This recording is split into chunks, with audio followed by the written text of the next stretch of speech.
Hey guys, it's Greg Summerhoff. I'm out at Penelope today. We're starting our next inventory home out here.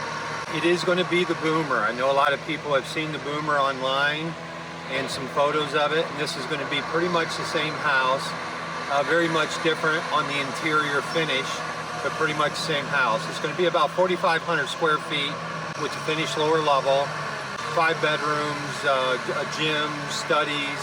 It's just a spectacular home. We call it the Boomer, obviously. It's set up. We feel like it's set up for an empty nester. But it's on a 5-acre, heavily wooded tract.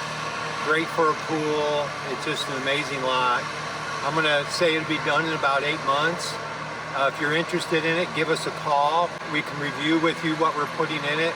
There's going to be a period of time that you could make some changes to our selections, but then at some point that'll be locked down. But just give me a call anytime, and I'd love to show it to you. Thank you.